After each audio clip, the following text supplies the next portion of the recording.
agresivos intermedios. Reciba la cordial bienvenida, doctor Richard León, con el tema Generalidades de antibióticos y su uso racional. Asimismo, tenemos y contamos con la presencia de la doctora Andrea Loma. Bienvenida, doctora Andrea Loma, médico general graduado en la Universidad Autónoma de los Andes, diplomado en auditoría médica. Empezamos entonces con la participación del doctor Richard León con el tema Generalidades de antibióticos y su uso racional. Por favor, les pedimos a todos los participantes que tengan los audios apagados y en caso de alguna duda o pregunta, por favor, en el chat del Zoom y estar atentos a la ponencia. Se les dará una palabra clave al finalizar y estar atentos. Bienvenido, doctor. ¿Qué tal, chicos? ¿Cómo están? ¿Podrían alzar su dedito si me escuchan? Creo que delante hasta me escucharon de más. Eso, sí. Me toca estar aquí de editor y de todo lo que se pueda. Bueno, es un gusto poder compartir un tema muy importante, ¿sí? Con todos ustedes. Voy a intentar compartir el tema. Permítame.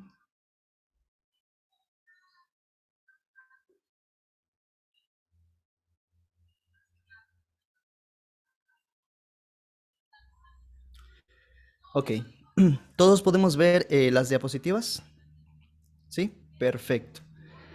Bueno, en este tema muy importante sobre antibióticos, sobre resistencia antimicrobiana, yo le he titulado este pequeño segmento como una pandemia silenciosa.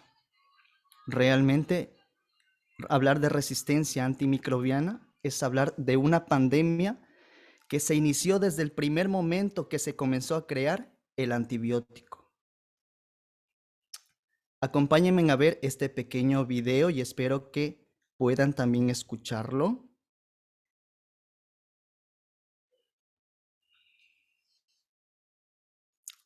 Realmente superar una infección a veces es complicado, a veces es necesario utilizar un antibiótico. Pero existen ciertas personas que sin una receta médica deciden tomar algún tipo de antibiótico, definiendo así ellos mismos su cantidad, su frecuencia y su tiempo de uso. Si acontece eso, si tú te automedicas, somos parte de esta resistencia antimicrobiana. ¿Y cómo acontece esto de la resistencia antimicrobiana? Realmente acontece cuando microorganismos como bacterias, virus, hongos, parásitos, a través de mutaciones resisten a los medicamentos, ¿verdad? Y como mal uso de los antibióticos y antimicrobianos, ¿sí? Las infecciones tienden a prolongarse, las infecciones pueden llevar a provocar hasta la misma muerte. Y si no fuese poco, esta misma infección súper resistente comienza a transmitirse entre personas. Yo creo que el mensaje es bastante claro, ¿verdad? No sé si todos escucharon este mensaje. Este tema más es para concientizar tanto a la parte médica, a los médicos y también a la parte de los pacientes y población en general, ¿sí? Que realmente la resistencia antibiótica se trata de una pandemia que en tiempo posterior tendrá millones y millones de personas fallecidas por este problema de salud, ¿verdad? Aquí ahorita por este medio yo creo que hay personas, médicos, personas en formación médica y también personas, pacientitos que nos están viendo, como nosotros lo llamamos, ¿no? Que también necesitan conocer términos importantes, términos generales para nosotros, pero para ellos quizás un poco nuevos, ¿sí? Entonces vamos a hablar sobre generalidades de los antibióticos, comenzando con qué es un antibiótico, ¿verdad? Los que hemos cursado, los que hemos estudiado esta carrera de medicina o cualquier carrera parecida, ¿sí? Siempre tratamos de descifrar las palabras técnicas regresando a los griegos, ¿verdad? Como por ejemplo estas palabras, este antibiótico está formada por dos palabras griegas, ¿sí? Anti, ¿sí? Que viene de contra, Y bios, que viene de vida. Entonces sería antibióticos, quiere decir contra la vida. Y en una forma más resuelta sería los antibióticos son sustancias que matan a las bacterias en este caso, ¿sí? Hablando de antibióticos, ¿sí? O hacen que éstas dejen de crecer, actuando en diversos lugares de la bacteria. Antimicrobiano se refiere a todo tipo de sustancia, ¿sí? Que te permite destruir o detener el crecimiento de bacterias, virus, hongos, ¿sí? Pero en este caso nos vamos a enfocar directamente a los antibióticos, a los que detienen o destruyen las bacterias, ¿de acuerdo? Porque son los que más utilizamos, son los que más las personas, los pacientitos van a la tienda, hasta la tienda van a pedir, denme un antibiótico porque me dio fiebre o cositas así, ¿no? Entonces, hablando de antibiótico, es importante conocer que ¿quién fue el que creó la penicilina o el que descubrió accidentalmente la penicilina? Ustedes bien lo saben, ¿verdad? Es Alexander Fleming en el año de 1928. Grábense bien esta fecha, 1928, ¿sí? Él estaba haciendo un cultivo de Staphylococcus aureus y por casualidad, ¿sí? Un hongo se infiltró en su placa, ¿sí? Y da la casualidad que este hongo no permitía que su cultivo, que la Staphylococcus aureus creciese. Entonces, este hongo se llamaba penicillium, ¿sí? Por lo cual se le denominó al producto que secretaba este hongo penicilina. 1928. Y aquí inicia una guerra. Realmente esta penicilina salvó a muchas personas. Miren aquí, perdón un momento, aquí. Este es un telediario de los años 1940, ¿sí? Cuando los soldados se iban a la guerra, ¿sí? Por ahí publicaron un diario que decía, thanks to penicillin. Gracias penicilina, gracias a la penicilina, él regresará a casa, ¿verdad? Y más abajo dice, la penicilina cura la gonorrea en 4 horas. Mira a tu doctor hoy o ven a tu doctor hoy.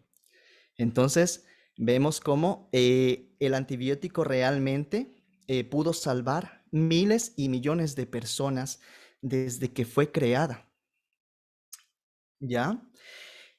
Pero a un pensador se le ocurrió la siguiente idea. No era, ¿cómo te llamas? Este no es el este es el Homero.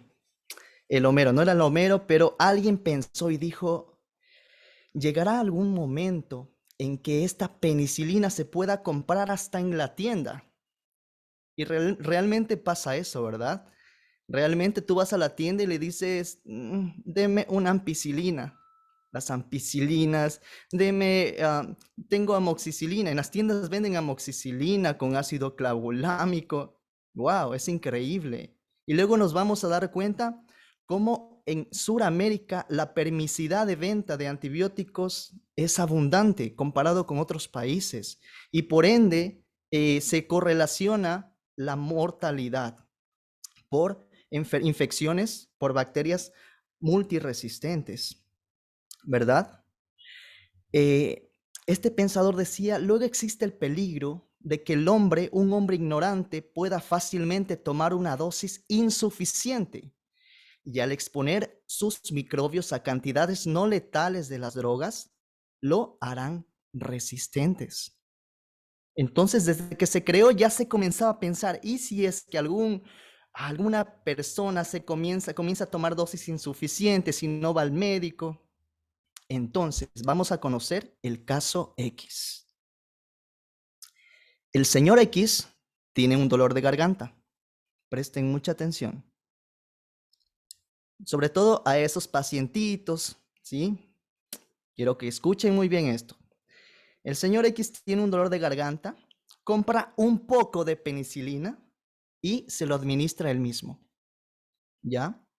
No lo suficiente para matar a los estreptococos que tiene, ¿sí? Pero sí lo suficiente para educar para que esas bacterias se vuelvan resistentes a la penicilina, ¿sí? Pero como fue una infección de garganta, su propio cuerpo se defendió y al final logró curarse, ¿sí? De esta amigdalitis.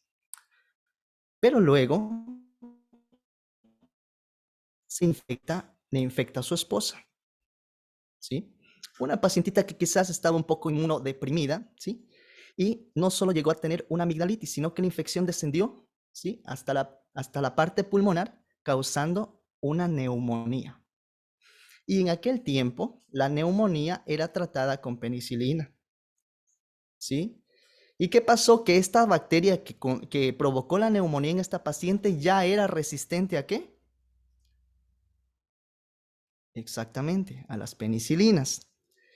Como los estreptococos que tenía esta paciente ya eran resistentes a la penicilina, el paciente QRT. ¿Qué es QRT? Fallece, ¿verdad? La señora fallece. Entonces, ¿de quién es la culpa? Claro que sí, es del médico que estuvo de turno y le recibió, ¿verdad? Él tiene la culpa, la paciente vino caminando. Ella llegaba caminando, hablando, y la paciente se murió. ¿De quién es la culpa? Sí, es la culpa de aquella persona que tomó dosis insuficientes y que hizo que esa bacteria se volviese resistente al medicamento, al único medicamento que existía en ese momento. ¿De acuerdo? Quiero concientizar a todos, aún a los médicos, ¿sí? Los compañeros que se están formando en medicina, que no nos dejemos convencer por nuestros pacientes. Nuestros pacientes llegan, es que llevo 7 días de fiebre y no me pasa, no me pasa, ya deme un antibiótico. Y para que no te esté molestando, tú vas y le prescribes, todavía le prescribes Ceftriaxona, para que no te moleste. Entonces, para matar todo por si acaso. Entonces, no nos dejemos convencer por nuestros pacientes, ¿ya? Y para los pacientitos, por favor, cuando tengan alguna enfermedad, no vayan a consultar a la vecina o al vecino, ¿sí? Porque típico es, o te llaman y dices, estoy enfermo, tómate esto que me dieron, es buenísimo, ¿sí? Es buenísimo, con eso seguramente te curas, ¿verdad? Y como no te curaste con la llamada de tu familia, te fuiste donde el vecino, le preguntaste, vecino, ¿qué será bueno para el dolor de garganta que no me pasa hace tiempo? Y el vecino te aconseja, tomes esto. Y al ver que no te pasa, ahora sí que crees que va a pasar. No, se va a ir donde el chamán, ¿sí? Primero se va a ir donde el chamán y el chamán le hace la limpieza con el cuy y todo eso. Después de eso, ¿qué pasa? Ahora sí, cuando ya el cuadro se empeoró, ¿qué pasa? Ahora sí va. No, va otra vez donde la vecina, porque la vecina le dijo que ahora sí, la dosis que le ha dado ha sido un poquito más, ¿sí? Y ha sido la dosis que le aplica al ganado, pero debe disminuir a la mitad, ¿sí? Imagínense, así son nuestros pacientes. Buscan y buscan por muchas partes y hasta cuando ya están muy mal, deciden acudir a un médico o deciden acudir al hospital, ¿sí? Y muchas veces estos tipos de pacientes terminan en UCI por sepsis, por bacterias multiresistentes, que les estuvieron dando poquito a poquito de medicación, ¿sí? Y estas bacterias comenzaron a entrar en una resistencia. Bueno, aquí hay una frase de Martin Luther King que dice, si no puedes volar, corre, si no puedes correr, camina, si no puedes caminar, gatea, pero hagas lo que hagas, siempre sigue adelante. Mira, aquí tenemos un poco de historia, ¿sí? ¿Se acuerdan el año en el que se descubrió la penicilina? Sí, 1900, ¿qué? 20, 28 era, ¿no? Ya, entonces se descubrió la penicilina, ¿sí? Pero años después, hasta en 1939, recién comenzó a comercializarse la penicilina. Y un año después, en 1940, como lo vemos aquí, ¿sí? En 1940 ya teníamos resistencia a las penicilinas. Wow, por el mal uso de las penicilinas. Miren cómo se va creando en 1949, por ejemplo, el cloranfenicol, ¿sí? Miren cómo se van creando los aminoglucósidos, las cefalosporinas en 1945, ¿verdad? Y años después ya entramos en una resistencia, ¿sí? Los carbapenémicos resistentes, comienza a haber resistencia en 1991.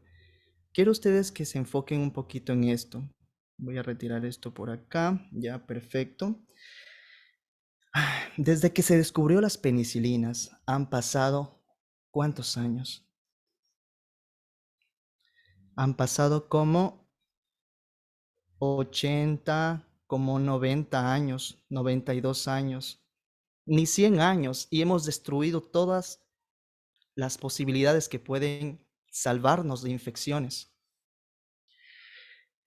Ustedes verán en sus hospitales, ustedes verán en sus unidades de cuidados intensivos la resistencia a muchas veces mucha resistencia a los carbapenémicos, mucha resistencia hasta al Linezolid, que es lo último que queda,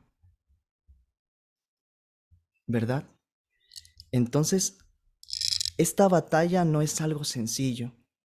De hecho, por ahí la OMS y la OPS, ya les comentará luego la compañera, pero habían creado estrategias chéveres para tratar de frenar esta resistencia antimicrobiana. Y de repente llegó, ¿qué? El COVID.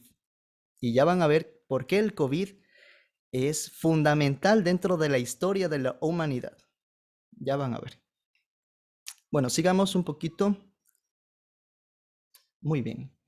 Entonces, la resistencia antimicrobiana se define como la capacidad que tiene una bacteria para sobrevivir a concentraciones de antibióticos que en otras bacterias de la misma especie las inhiben o la matan. ¿Ya? Observen este cuadro muy interesante. ¿Ya?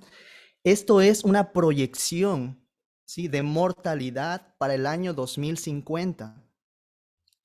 En el año 2050, ¿cuántas personas morirán por infecciones por bacterias resistentes? Si no frenamos este caos, ¿cuántas personas? 10 millones de personas. 10 millones de personas morirán si no frenamos, ¿sí?, este caos, esta pandemia de resistencia antimicrobiana. Actualmente, ¿cuántas personas mueren anualmente? 700,000 por bacterias resistentes. 700,000 para 10 millones en el 2050 va a reducir gran parte de la población. Entonces, quiero ustedes que tomen muy en serio esto de las bacterias resistentes, porque ustedes van a estar en contacto con pacientes, ¿sí? Con pacientes que tienen una pseudomonas aeruginosa resistente a carbapenémicos, por ejemplo. Y muchas veces ni siquiera antes que iban a la UCI, muchas veces ni siquiera utilizaban mascarilla. Aspiraban secreciones de los pacientes, el paciente eliminaba secreciones y ustedes respiraban y se sometían también a contaminación por estas bacterias. Entonces, también debemos tener cuidado. Los médicos, el personal sanitario que se expone, ¿sí?, al contacto, al manejo de pacientes con bacteria. A veces hay bacterias resistentes, multiresistentes y la panresistentes, que son bacterias resistentes a todo tipo de antibiótico que no tiene solución ese paciente. Y lo he visto muchos casos de pacientes multiresistentes, resistentes aún hasta los carbapenémicos. Y esos pacientes, su mortalidad es alta, es altísima, ¿sí? Miren, y abajo está el cáncer también, 8.2 millones. Ustedes saben por qué el cáncer se incrementa, ¿no? La contaminación, los transgénicos. Los alimentos, hasta los alimentos de los animales, ¿sí?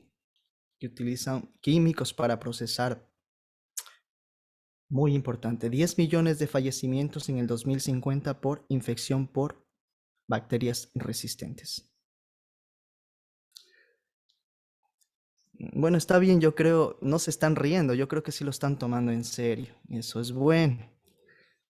Ya, pero tampoco no se pongan tan tensos. Ahora eh, vamos a ver a alguien que se esté riendo. Ya, perfecto, ahí estamos más tranquilos. Muy bien, miren, la OMS está, está muy preocupado por todo esto, ¿sí? Sobre todo estas bacterias de acá arriba, ¿sí? Estas bacterias de acá arriba, la Cinobacter baumannii, resistente a carbapenémicos, ¿ya? Está preocupado por las Klebsielas pneumoniae. ¿Cuántas personas vieron Klebsiella pneumoniae en sus prácticas? Cuando pasaban haciendo su internado, externado en la UCI, o actualmente si trabajan, ¿cuántas personas vieron Klebsiella pneumoniae resistente a carbapenémicos, Escherichia coli, ¿sí? Todo esto resistencia a carbapenémicos? La OMS está preocupadísimo y está en contra del reloj creando algún tipo de antibiótico que pueda controlar esta enfermedad, que pueda controlar estas infecciones por estas bacterias resistentes. Miren, hasta la tuberculosis actualmente casi que no se puede frenar. No se puede frenar porque los antifímicos que manejamos actualmente no pueden controlar a estas bacterias multiresistentes, ¿sí? Y vemos pacientes con tuberculosis que están falleciendo, ¿sí? Pseudomonas aeruginosa resistentes a carbapenémicos, ¿sí? Quizás no hayan visto, pero cuando ingresen a la unidad de cuidados intensivos, cuando manejen ventiladores mecánicos, ¿sí? Ustedes van a ver la gran cantidad de infecciones, ¿sí? Por estas bacterias resistentes a carbapenémicos. Luego vienen las de prioridad alta, como ustedes las están viendo allí. No nos vamos a meter tanto en cosas específicas, pero quiero que miren en general este grupo de antibióticos, sí, que está siendo priorizado por la OMS para poder eh, crear más antibióticos. Pero va a pasar lo mismo si no concientizamos. Se crea un nuevo antibiótico, lo utilizamos desmedidamente y vamos a seguir con esta guerra si no concientizamos. Miren, aquí hay una distribución de muertes anuales por resistencia antimicrobiana, ¿sí? Por continentes. Hagan una diferencia entre América del Norte y América del Sur. ¿Dónde hay más fallecimientos? ¿Dónde habrá más fallecimientos en el 2050? Habrá más fallecimientos en América del Sur. Pero Richard, pero si América del Norte es más grande, claro que sí, pero en América del Sur somos más permisivos, ¿verdad? En América del Sur, el Ministerio de Salud es más permisivo, tanto que en las tiendas vendan antibióticos. Eso no debería existir, no pueden vender en una tienda antibióticos. O vayan a los Estados Unidos, ¿sí? E intenten comprar algún antibiótico en una farmacia a ver si les venden. Sin receta no les venden. Ya. Por ahí en una tienda ecuatoriana, sí. En las tiendas ecuatorianas allá en los Estados Unidos, ahí sí te venden la amoxicilina, la citromicina, traído por contrabando, pero, ¿verdad? Miren, entonces yo creo que justamente el Ministerio de Salud debe estar tomando medidas para frenar estas muertes a futuro. Miren qué país es el que más muertes tendrá en el 2050. África, con 4.150.000. ¿Por qué creen? ¿Mm? Las bacterias, ¿sí? Se eliminan también por las heces, se eliminan por las orinas, ¿sí? Las bacterias multiresistentes se eliminan por eso. ¿Y a dónde cree que van? En los países de bajos recursos o en vías de desarrollo, a los ríos. ¿Y de dónde creen que toman agua los países en vías de desarrollo? De los ríos. Y muchas veces sin cocinar, sin hervir, sin esterilizar el agua. Y ahí es donde más muertes habrá. ¿De acuerdo? En Asia de igual manera. Entonces, un gráfico para concientizar. Llegó el COVID-19 y la tormenta perfecta para aumentar la resistencia a los antimicrobianos. La tormenta perfecta. ¿Por qué creen que el COVID fue la tormenta perfecta, el detonador perfecto para que la resistencia antimicrobiana se disparara? ¿Mm? Yo sé que ustedes tienen la respuesta. A ver, aquí hay un mensaje. Veamos si alguien respondió. Ah, nadie. No ha sido nadie. Ok. ¿Por qué? Porque el COVID era una enfermedad desconocida, ¿verdad? No se sabía su tratamiento. Pero a pesar de ser un virus, comenzamos a dar antibióticos, ¿verdad? Antibióticos. ¿Cuál creen que fue el antibiótico número 1 que se dio en el COVID? ¿Cuál? Exactamente, por ahí escuché, no escucho nada, pero me imagino que lo dicen. Están diciendo en coro, sí, la citromicina, es la citromicina. La citromicina se dio ambulatoriamente para un mundo de pacientes, ¿sí? Pensando que el efecto viral de la citromicina iba a controlar el COVID, ¿sí?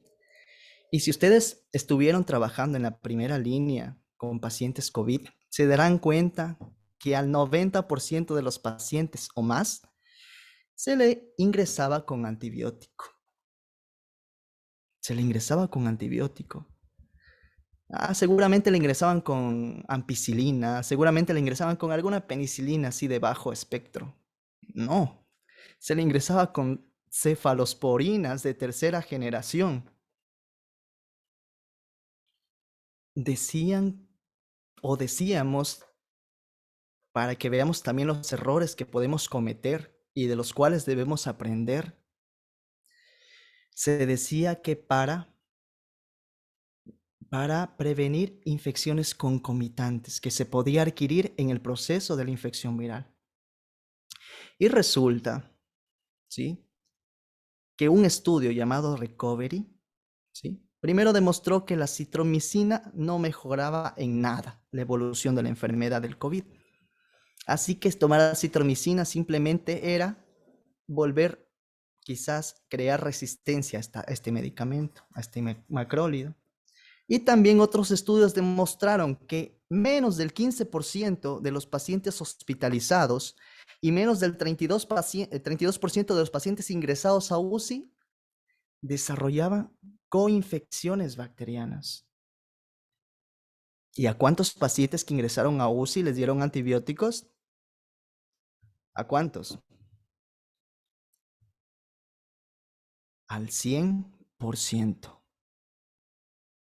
Es que se va a entrar a la UCI, y es que la UCI, los ventiladores, pero según estos estudios dice que menos del 32% que ingresaba a UCI, sí, llegaba a desarrollar coinfecciones.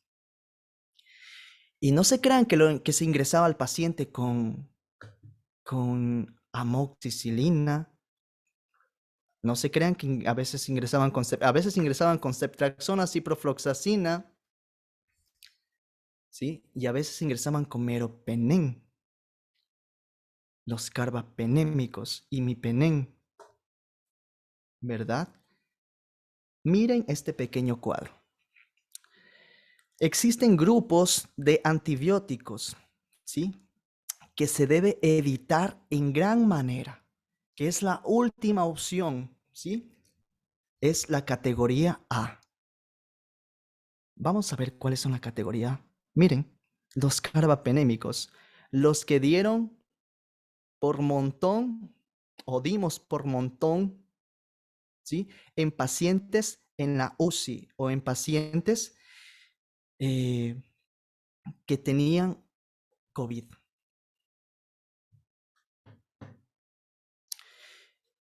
Y realmente tenemos que aprender de esto.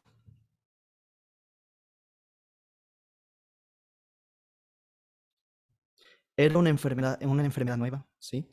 Había el riesgo, ¿sí?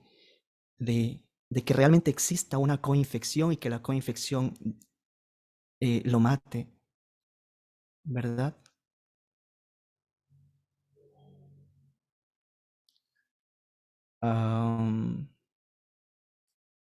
Alguien escribió algo en mi pantalla, sí, lo pude notar.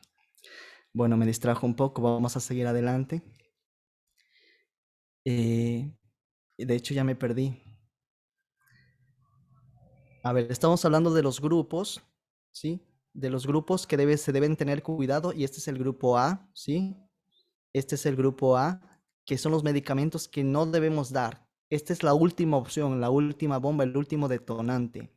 Siempre con sus pacientes utilicen este tipo de familia, el grupo D, ¿sí? Inicien con ese tipo de medicación, ¿sí? Amoxicilina, ampicilina, ¿sí? Doxiciclina, ¿sí? Trimetoprim, sulfamethoxazol. Luego van avanzando, ¿sí? Pero no directo a una cefalosporina. Vamos directo a la cefalosporina, ¿sí? Ah, ¿te está doliendo la garganta? ¿Estás con una faringitis? Ponte una cefalosporina, ponte ceftriaxona. Ponte ceftriaxona 1 gramo cada 12 horas. Y realmente no es así, ¿sí? El tratamiento antibiótico debe ser paulatino, escalonado.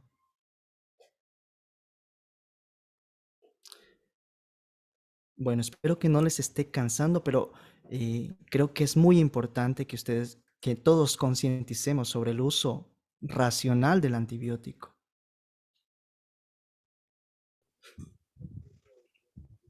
Y eso, chicos, miren las bacterias de antes. Si me dan una penicilina me muero. Y ahora las bacterias dicen, si me dan una ceftriaxona, hoy desayuné ceftriaxona, hoy desayuné ampicilina.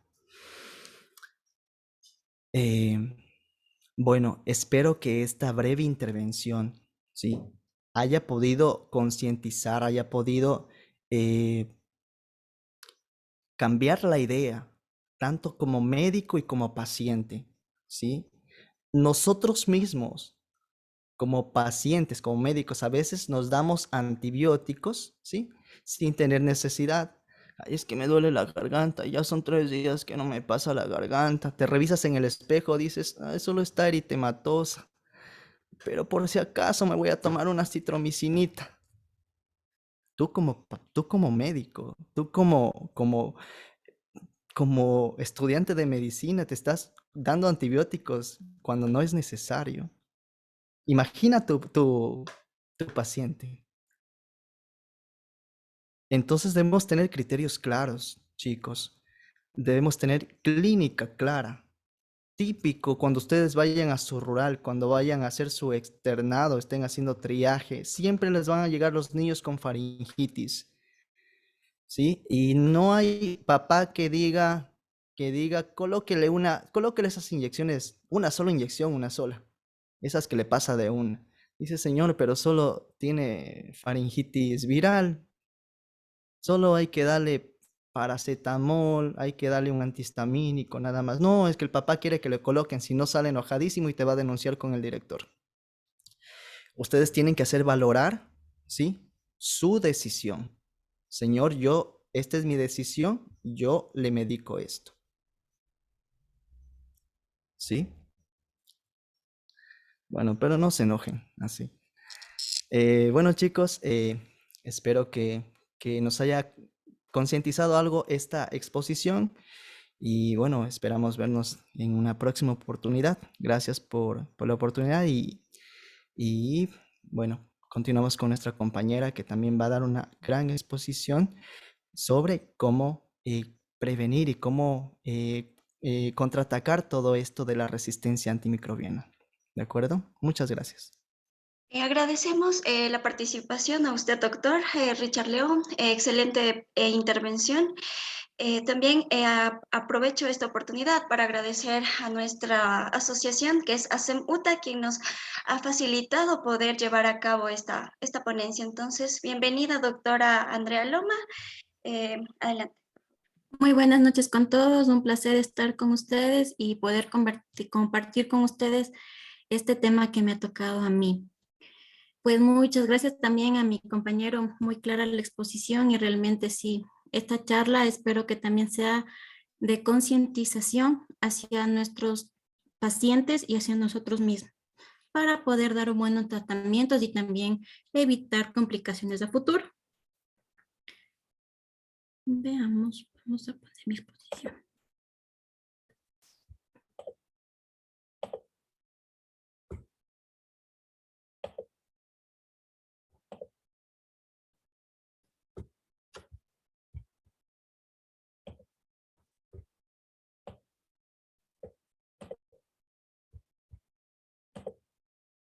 No sé si me ayudan viendo, si es que ya se proyecta. Sí, ya. Esta noche les voy a hablar de la prevención y control de la resistencia antimicrobiana. Como bien lo manifestó ya mi compañero, hacia el 2050 se dice que ocasionará 10 millones de muertes la Organización Mundial de la Salud. Pero esta Organización de la Mundial de la Salud intervino y creó el Plan de Acción Mundial sobre la resistencia de los antimicrobianos. Y es así que se propuso redes de laboratorios especializados para conservar cepas y optimizar el uso de estos.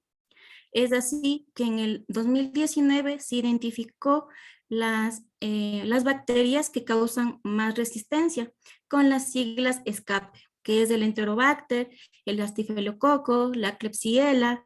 Estas son multiresistentes y las famosas productoras de BLE, el Acinobacter, la Pseudomonas y el Enterococo. Recordemos el concepto. ¿Qué es un antimicrobiano? Los antimicrobianos no solamente nos especificamos en los antibióticos, también son los antivíricos, los antifúngicos, los antiparasitarios, que son medicamentos que se utilizan para prevenir y tratar las infecciones en los seres humanos. ¿Pero qué es una resistencia a un antimicrobiano? La resistencia de esta surge porque los patógenos a lo largo de este tiempo han dejado de responder hacia los medicamentos y esto ha hecho que el tratamiento de las infecciones incremente el riesgo de propagación y aparición de formas graves de enfermedades y muerte.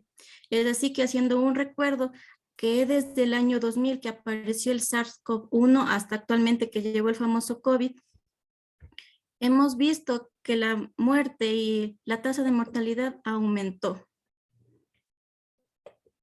Como consecuencia, la farmacoresistencia de los antibióticos y medicamentos antimicrobianos se volvieron ineficaces y cada vez las infecciones más difíciles de tratar.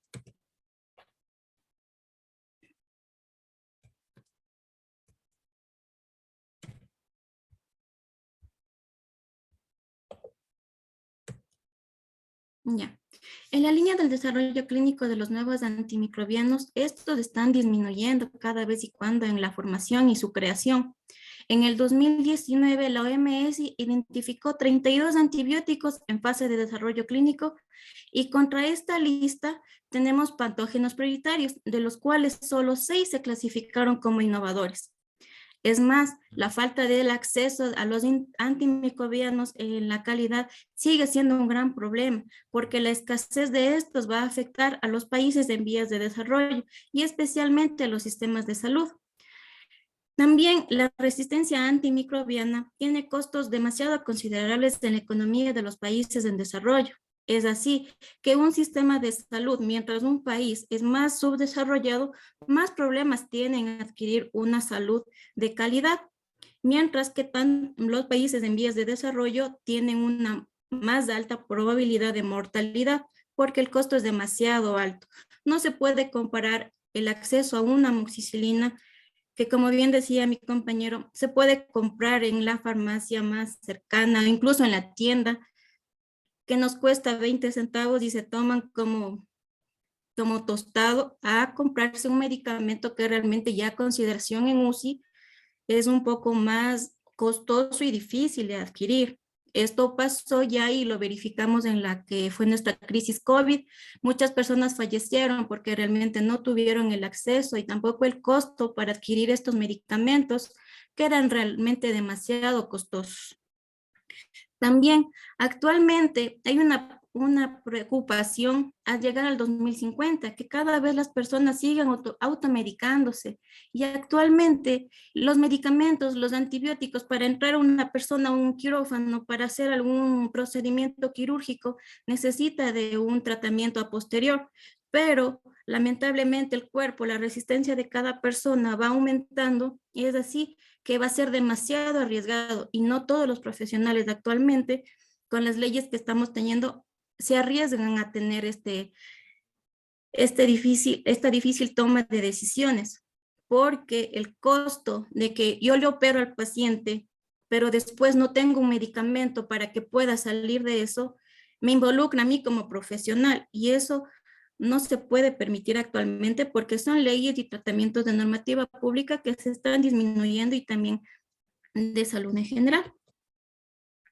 También tenemos unos factores que aceleran la aparición y la propagación de la resistencia de los antimicrobianos.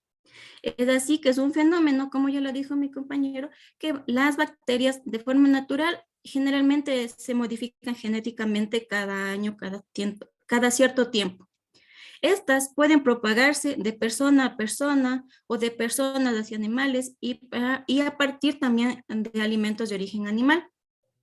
Entre los principales factores en la resistencia tenemos el uso indebido y excesivo de los antimicrobianos, la falta del acceso al agua limpia, saneamiento e higiene, tanto para las personas como para los animales.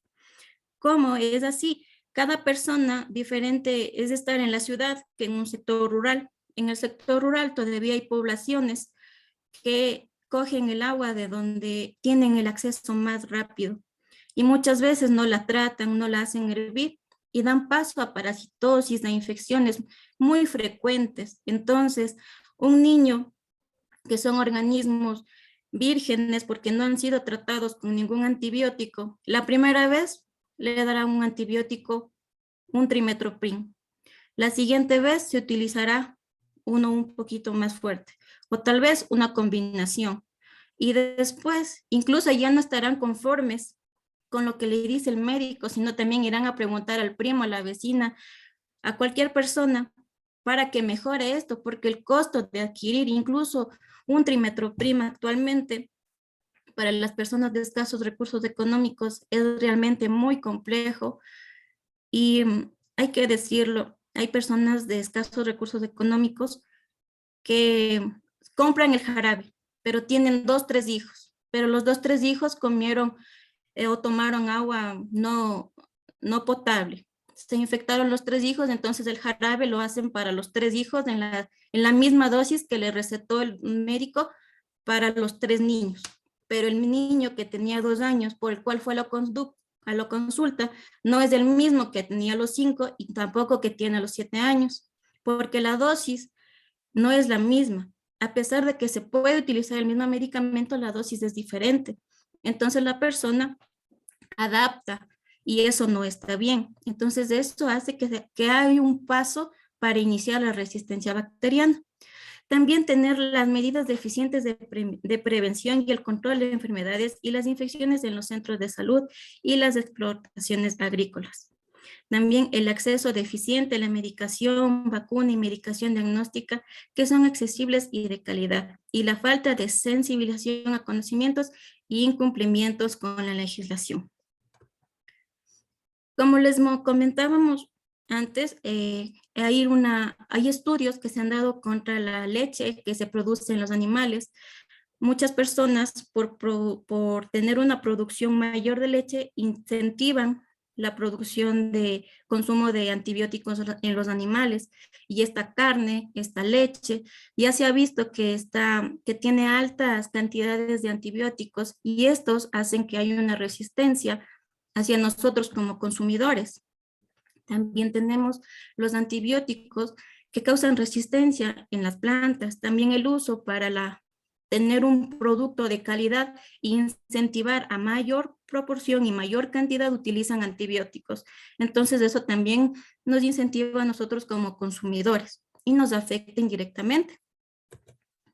Como ya lo comentó mi compañero, actualmente en el 2050 se aproxima que en América del Sur, como vemos en el gráfico, como ya les comenté con anterioridad, los factores económicos, sociales van a hacer que el índice de mortalidad sea demasiado alto, porque nosotros aún somos un país en vías de desarrollo, pero la OMS nos ofrece actualmente y nos ofrece desde el 2015 normativas que ya las vamos a ver a continuación.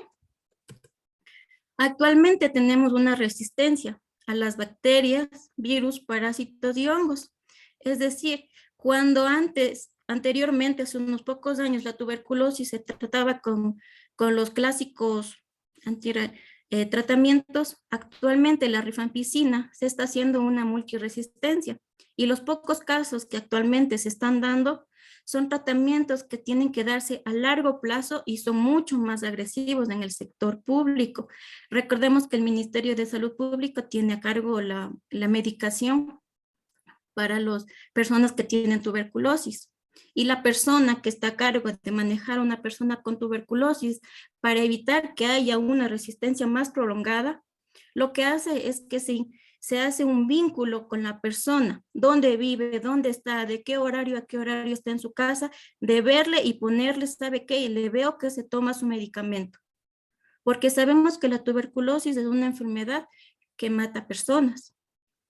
Entonces, este es el que estamos teniendo actualmente los casos de tuberculosis multiresistentes. Y para evitar esa multiresistencia, el ministerio incentiva esto, que tiene estas drogas a cargo del ministerio. También tenemos la resistencia a los virus y lastimosamente tenemos virus con VIH con farmacoresistencia, donde hay una nueva droga que se añade al tratamiento de los inhibidores de la transcriptidasa inversa de los andrógenos de los nucleósidos, que es el dolutegravir. Y esta va a evitar la resistencia a este grupo de antirretrovirales. También tenemos la farmacoresistencia de parásitos, que son los causantes del paludismo. Antes se utilizaba solamente la cloroquina y se variaba dosis. Actualmente se utiliza la artemisina. La artemisina potencia la acción de la cloroquina para que la acción del paludismo se vaya disminuyendo. También tenemos la farmacoresistencia en cuanto a los hongos, que son las infecciones realmente que son aprovechadoras de las personas que tienen VIH. Entonces, el fluconazol, la anfotericina B y el voriconazol se están dando tendencias de que ya están dando resistencia. En el 2001, la Estrategia Mundial de la Salud contempló la resistencia de antimicrobianos y ofreció un marco para intervenir y ralentizar la aparición de esta resistencia antimicrobiana y reducir esta propagación. Mientras que en el 2015, todos los países se reunieron y se creó, como ya les mencioné, el Plan de Acción Mundial, en el cual se elaboró la ampliación y la aplicación de planes nacionales y multisectoriales, en donde hay órganos rectores que estuvieron presentes, como es la Organización Nacional de Naciones Unidas para la Alimentación y la Agricultura, como es la FAO, y la Organización Mundial de la Sanidad Animal. Todo esto para unir esfuerzos y garantizar los procesos mundiales y evitar la resistencia a antimicrobianos. Ahora, ¿cómo prevenimos? La OMS nos da estos 5 objetivos, que primero, Tenemos que mejorar la concienciación y comprensión con respecto a la resistencia de antimicrobianos con la comunicación, educación y formación efectiva. Lo que bien ya lo decíamos, estamos nosotros como pacientes, formándonos como médicos, y no por una amigdalitis que muchas veces es vírica, vamos a los antibióticos y ¿sabe qué? Si no me pongo la penicilina, yo no me mejoro, yo no estoy bien. Pero ahora lo que tenemos que hacer, señor, señora, ¿sabe qué? Esto le va a pasar y tenemos que tomar medidas paliativas. ¿Sabe qué? Este es un antibiótico, vamos a hacer una revisión, vamos a estarle viendo. Y si es necesario, nosotros como usuarios tenemos que saber que no todo es antibiótico, que simplemente a veces con un paracetamol, con la dosis adecuada, con la frecuencia adecuada, va a mejorar nuestro caso.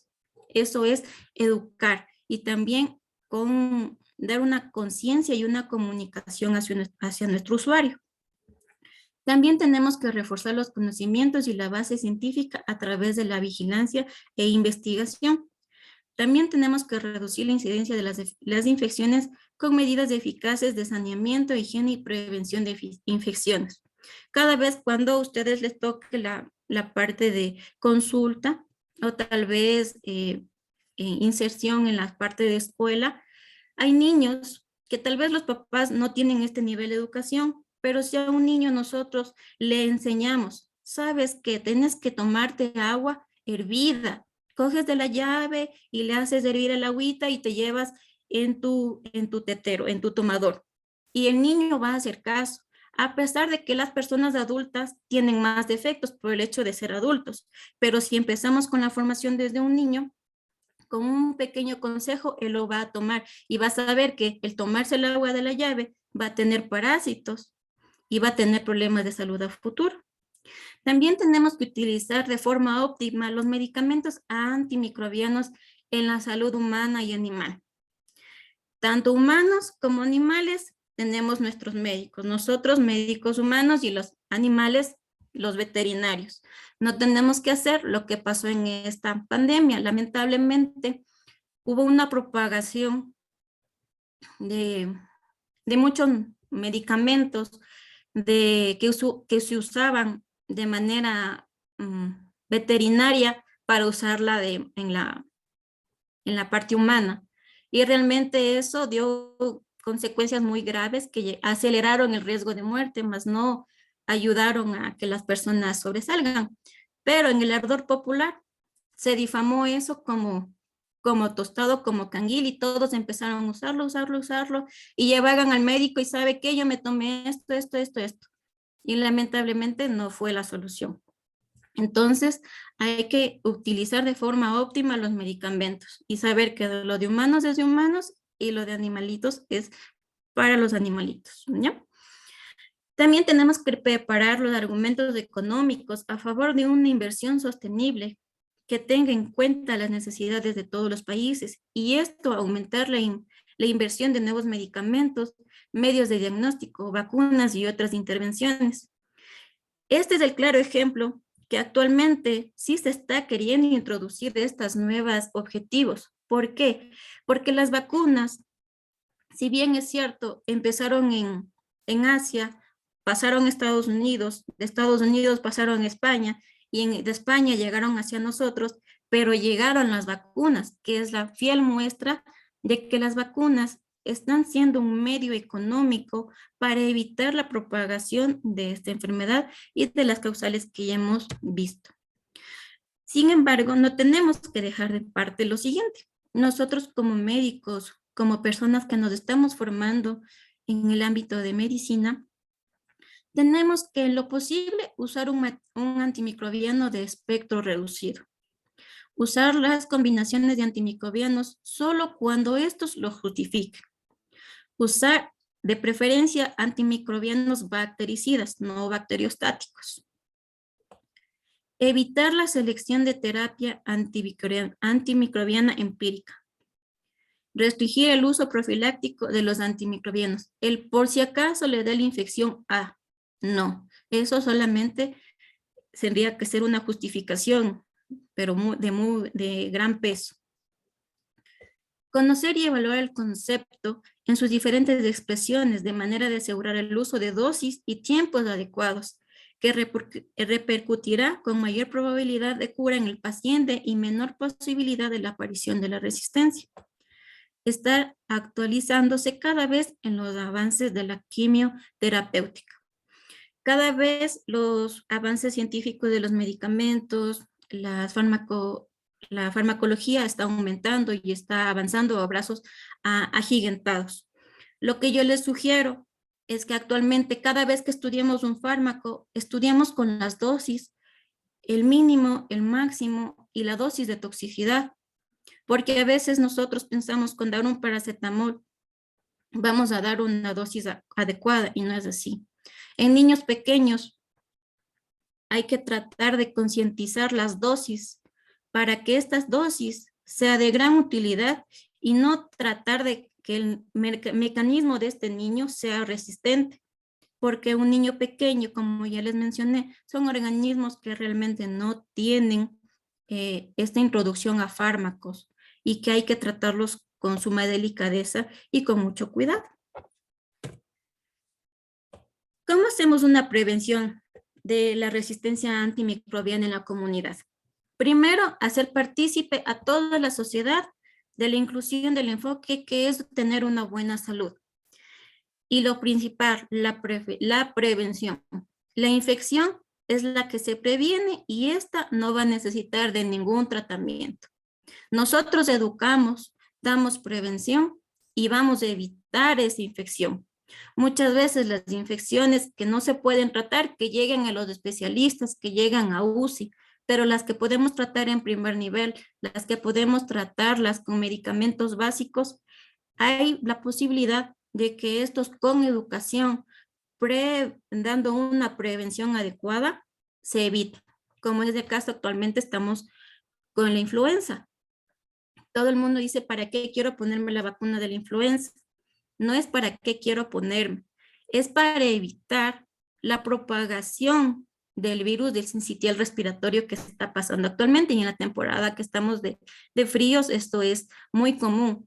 Hay papitos que se les ve grados completos, vienen con una infección, un niño de 7 años, con una amigdalitis, pero que no les cuidaron adecuadamente, no acudieron al médico a tiempo y pasó a ser una faringoamigdalitis. Y como es una enfermedad respiratoria, empezó a transmitir a todo el grado. Y todo el grado actualmente, como estamos en la crisis de COVID, gripe, moquitos, que no se ha confirmado, todo es COVID hasta confirmar lo contrario con una prueba. Entonces la persona tiene que dejar de asistir a clases, pero todo eso se pudo haber prevenido con la vacuna y con el inicio adecuado y con la atención oportuna del centro de salud o del médico. También el acceso a los servicios de salud y los profesionales de salud y los medicamentos. Muchas personas prefieren primero la farmacia, primero la tienda.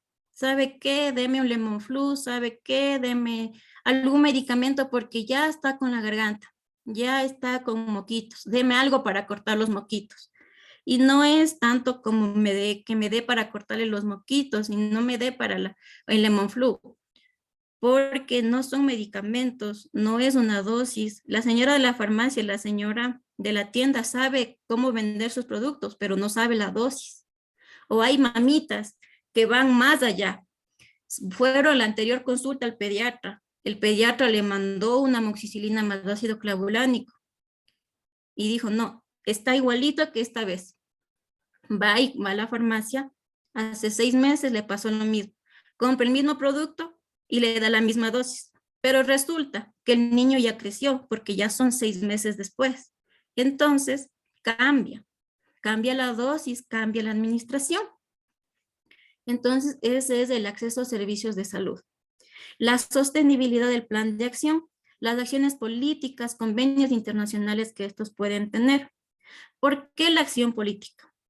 Porque cada país tiene su administración, sus gobiernos locales, sus gobiernos seccionales, los cuales garantizan que las personas tengan el libre acceso a la salud.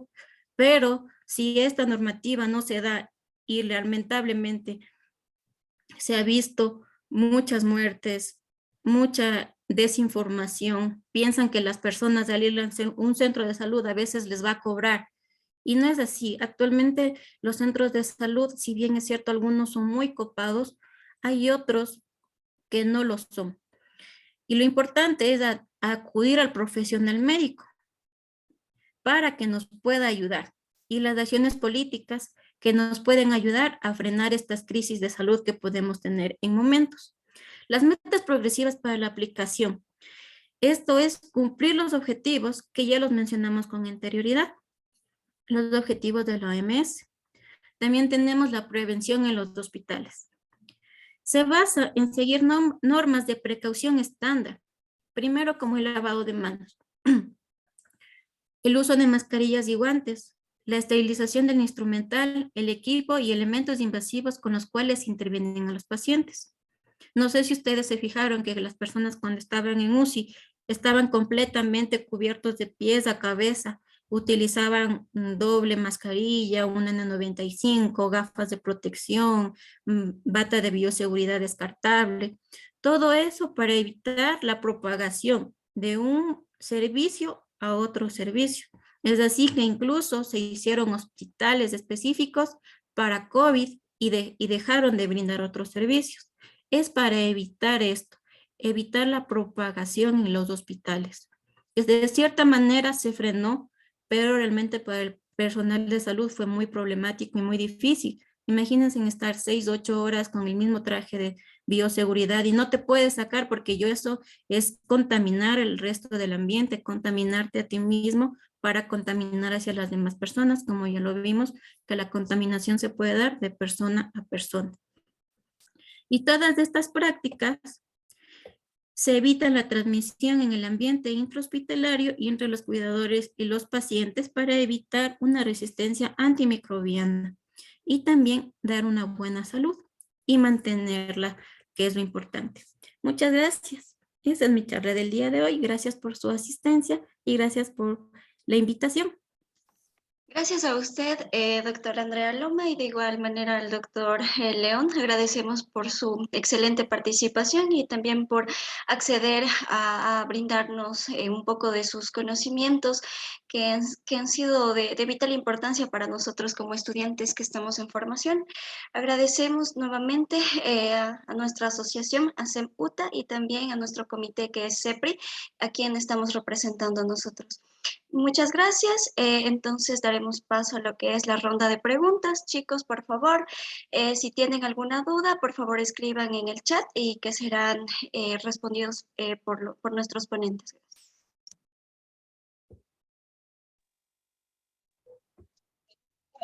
Por Steven Alarcón.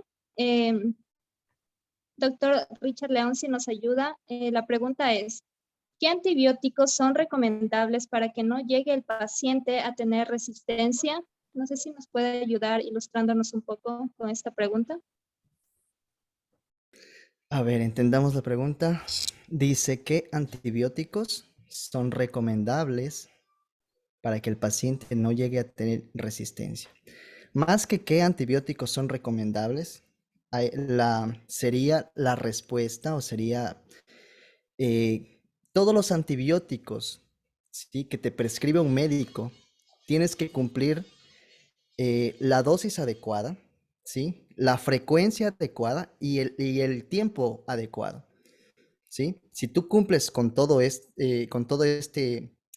indicación que te da el médico, es difícil que llegues a tener una resistencia, ¿sí? Imagínate que el médico te mande a tomar Curán, ¿ya? Te manda a tomar Curán, dice tienes que tomar cada 8 horas, ¿sí? Y por 7 días, ¿ya? Pero tú te tomas, dices, ay, me tomé solo 3 días nomás y como ya me pasó, ya no tomé nada, ¿verdad?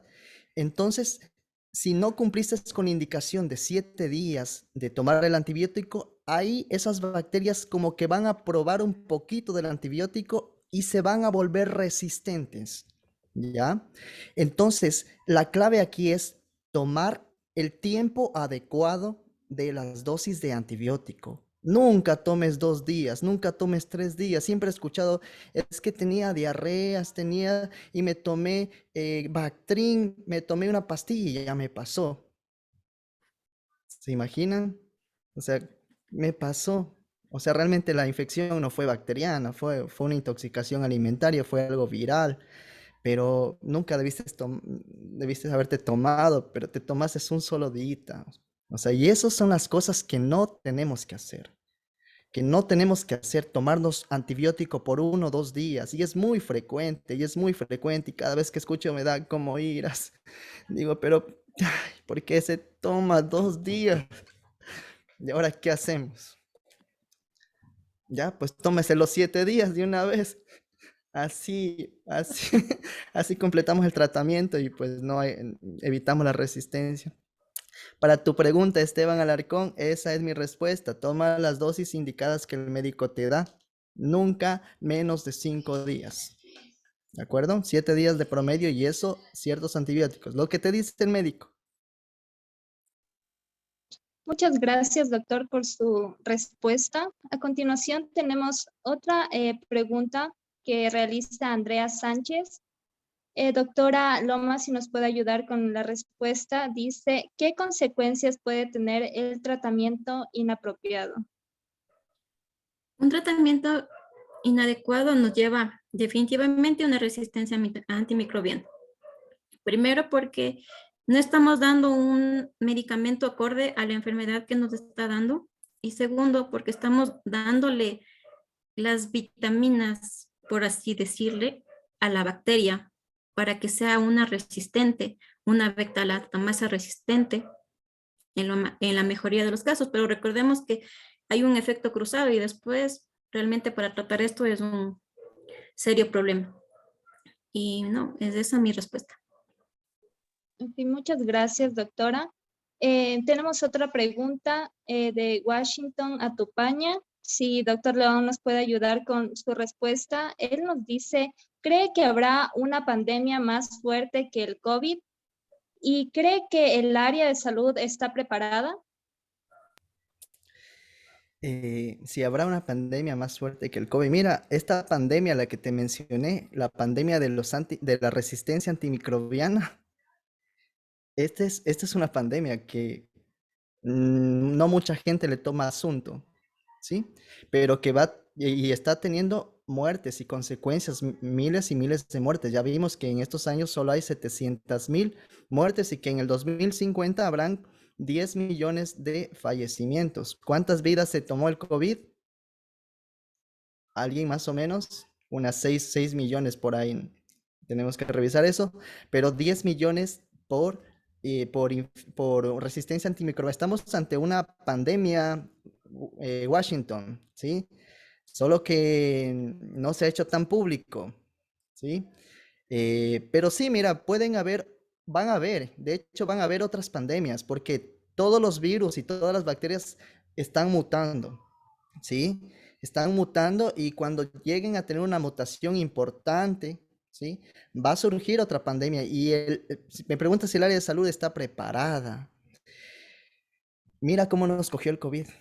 Realmente no estuvimos preparados para esta pandemia, ¿sí? Se salió del cerco epidemiológico de Wuhan, todo este caos. Probablemente así nos preparemos lo más que podamos, quizás para estas enfermedades biológicas y como desastres naturales nunca estaremos lo suficientemente preparados. Pero créeme que el personal de salud siempre se está preparando para cosas que son de este tamaño, ¿no? Pero son tan grandes las pandemias que realmente no nos alcanza, ¿sí? Nuestras fuerzas, nuestros conocimientos para detener todo esto. Esa es mi respuesta, Washington. Ok, muchas gracias por su intervención. Tenemos una pregunta más de Camila que nos nos dice cómo puede ayudar a los profesionales de salud médica a evitar la propagación de resistencia a los antibióticos. Doctora Lomas, si nos puede ayudar. Bueno, pues primero que el personal de salud nunca deja de estudiar. Siempre tenemos que estar en constante capacitación y viendo los últimos informes que van saliendo a la par. Como bien lo decía mi compañero anteriormente, la citromicina en anteriores años era un medicamento muy bueno, que aplicado a dosis correctas era un medicamento excelente, pero actualmente ya la mayor parte de personas es resistente y no le hace ningún efecto. Ahora, lo importante, como les decía en un inicio, es seguirnos informando, educando a la par de que los organismos van aumentando la resistencia. Es decir, si un fármaco interviene en el mercado, no lo vamos a utilizar porque es nuevo. Utilicemos el mismo antibiótico, un ejemplo, la amoxicilina. Para los niños se utilizaba antes en una dosis de 50 mínima. Actualmente llegamos a una dosis media, pero con la misma amoxicilina. Antes, para un niño pequeño se podía dar de 2 años una dosis de 2 ml. Actualmente ya es de 6, porque no estamos calculando una dosis mínima, sino una dosis promedio, que estaríamos dando una dosis de 65, 70, dependiendo la severidad del caso, si es que amerita el antibiótico. Entonces, esa es mi sugerencia y mi recomendación, que siempre tenemos que estar a la par estudiando y actualizándonos en nuestros conocimientos. Muchísimas gracias, doctora.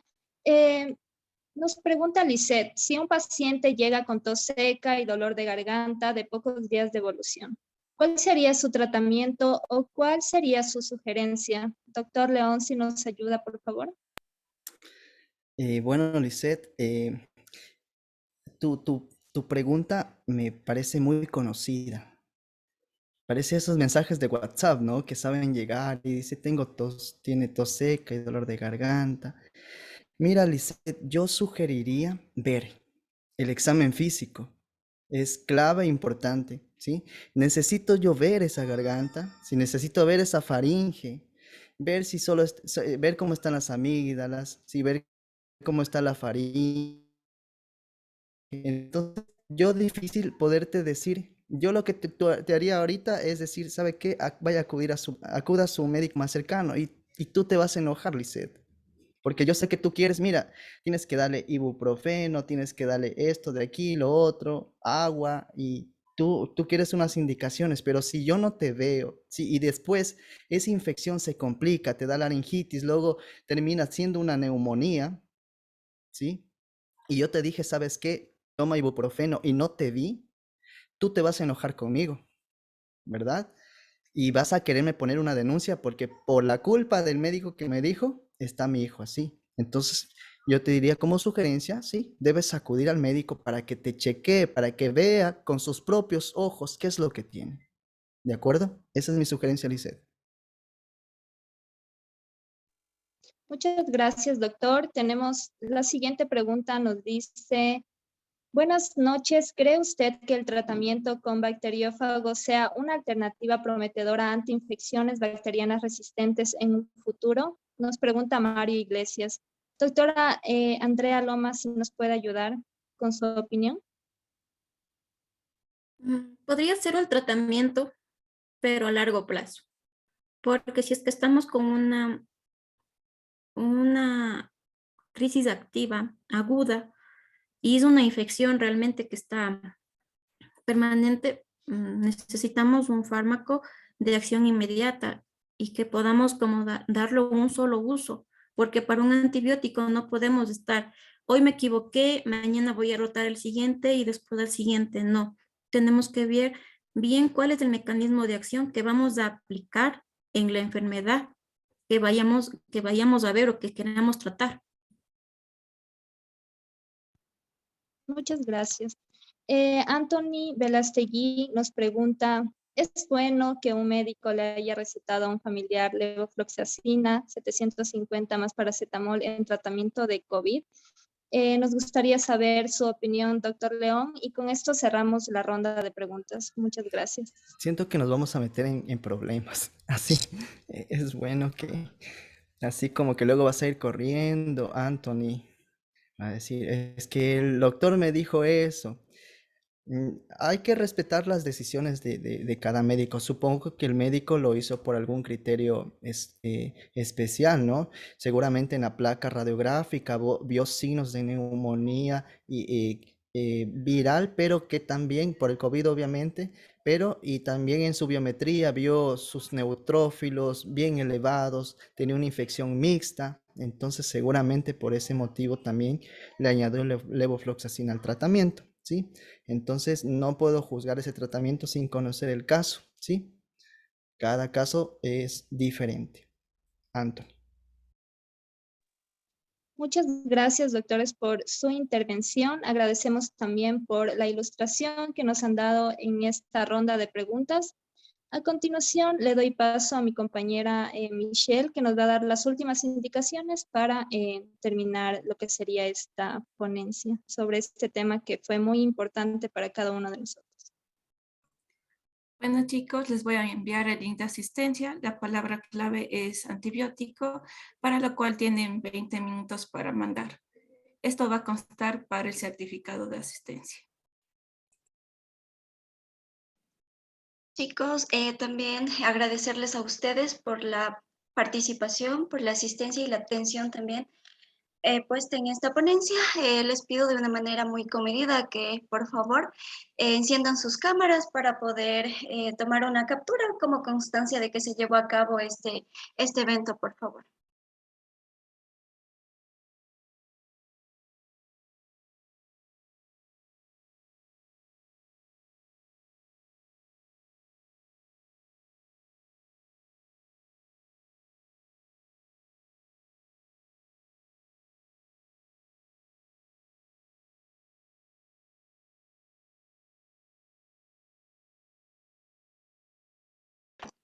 Doctora Loma, no sé si por favor nos podría dejar de proyectar para poder proceder con la captura.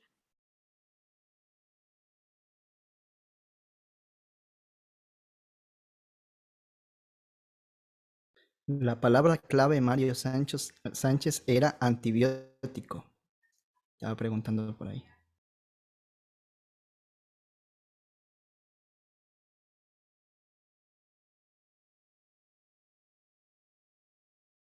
Listo, chicos, entonces se hará en 3, ¿ya?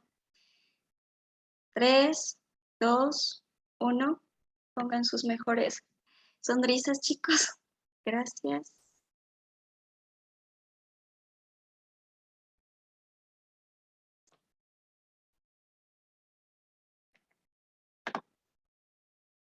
Gracias, chicos.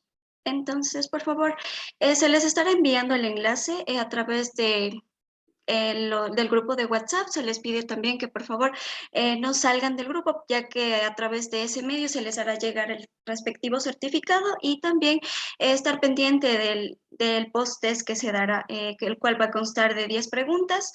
Entonces deberán acertar como mínimo 7 para acceder a este certificado.